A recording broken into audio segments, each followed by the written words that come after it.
One of my favorite things about Adventure Time are all the mysterious artifacts and magical items that are found throughout the world.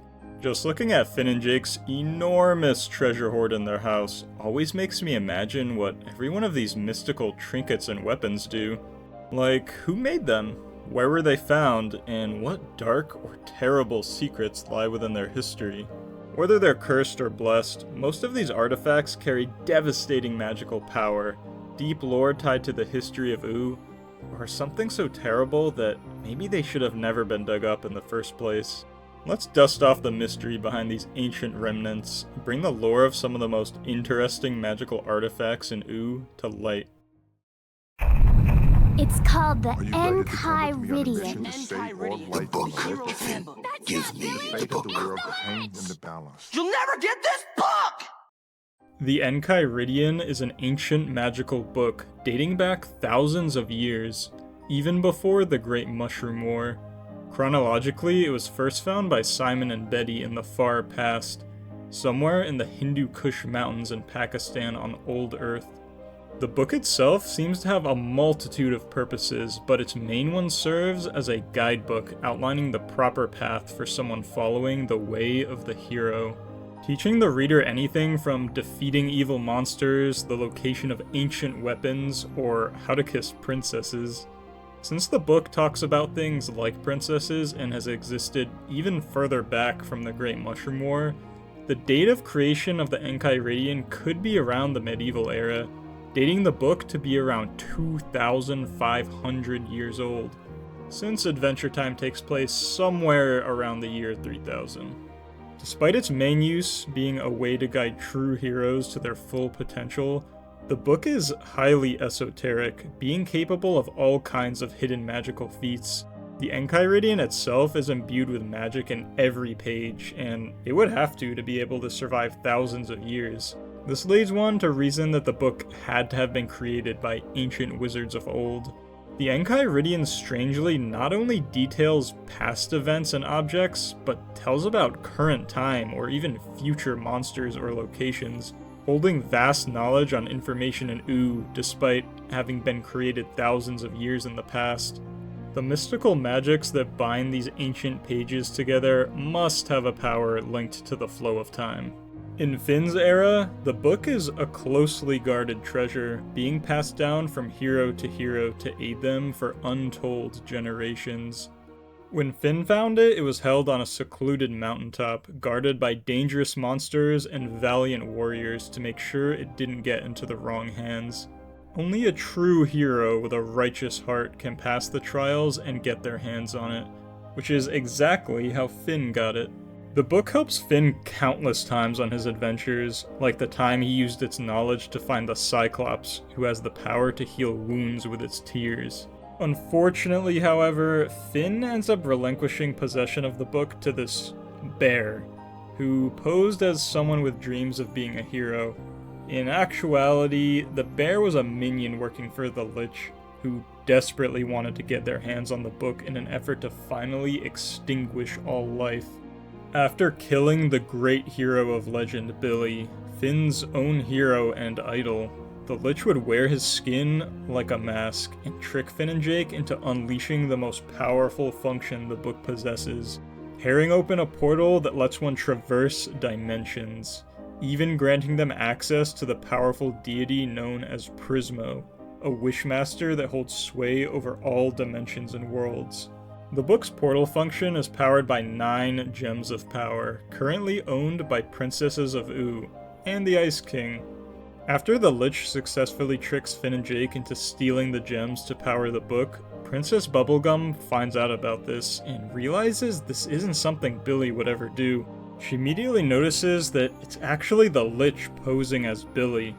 A shocked Finn, seeing his hero being worn like a coat by the greatest evil in Ooo, trembles as the Lich demands Finn give him the now powered up Enchiridion. Finn tries destroying the book, but in its powered up state, destroying the book is actually what opens the portal. The Lich smiles and thanks Finn as he enters the portal to the Wishmaster, Finn and Jake following behind him. The Enchiridion of this world is destroyed.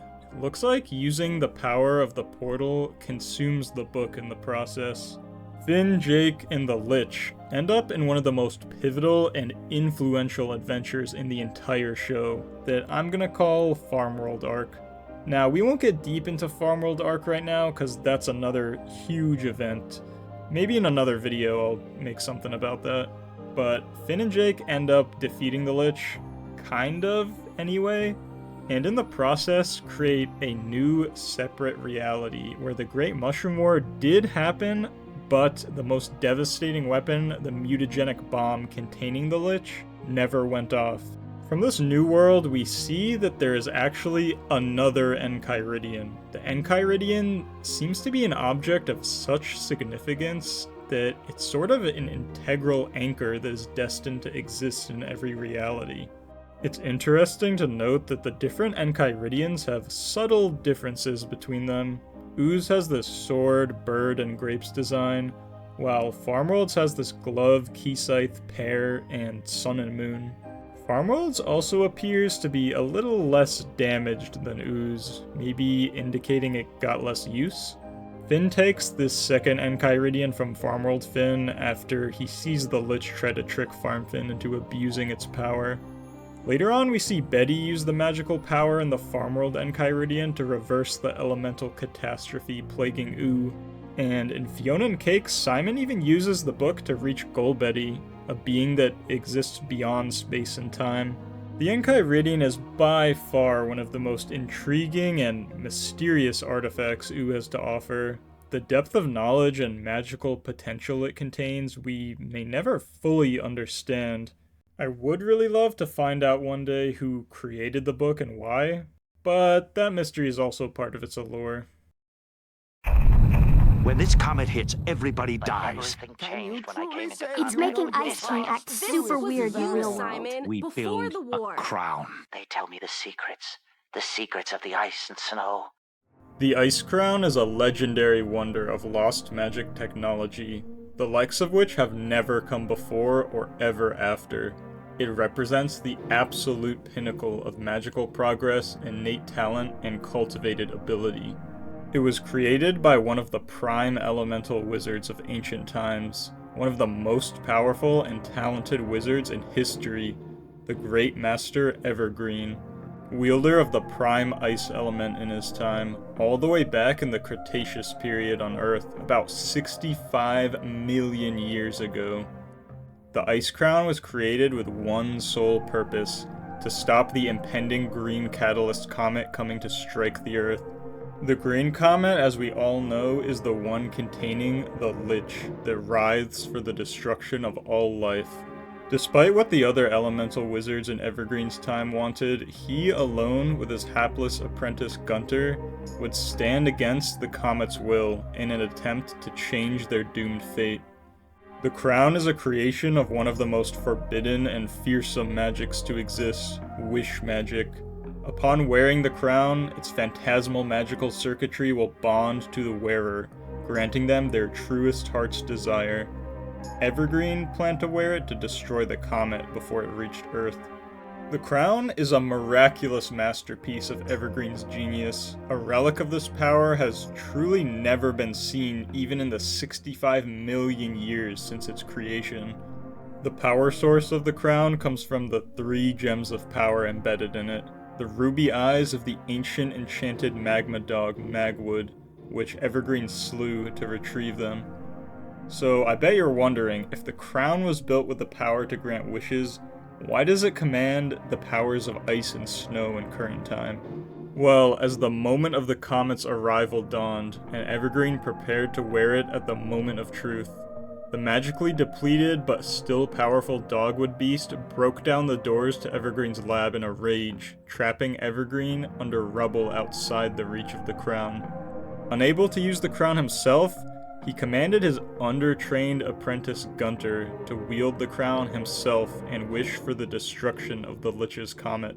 Evergreen was a genius among geniuses, yes, but he was also arrogant above all else. He viewed Gunter with little respect, and as a result, never began Gunter's training in magic. Gunter, putting on the crown mere seconds before the comet's impact, is overwhelmed by the sheer power and temptation of the wish-granting crown.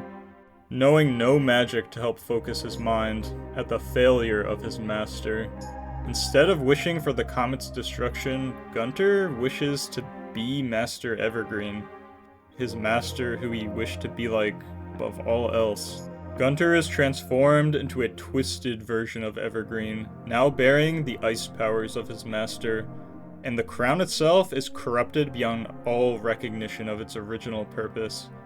Evergreen, with a saddened look, laments his failure in training the boy, as the comet lands, destroying them both. But not the crown, however. The crown is a wish-granter no longer. Gunter's wish has corrupted it into a cursed magical item. The wish crown is now the ice crown, and it grants the wearer overwhelming primal ice and snow magical powers. Although this comes at a mighty cost. The more the user wears the crown, the more their sanity whittles away, as they are transformed into the warped visage of Master Evergreen. This can all be seen in Simon Petrikov's tragic origin story, as he found the crown in his days before the Great Mushroom War, and used it to survive the irradiated apocalypse.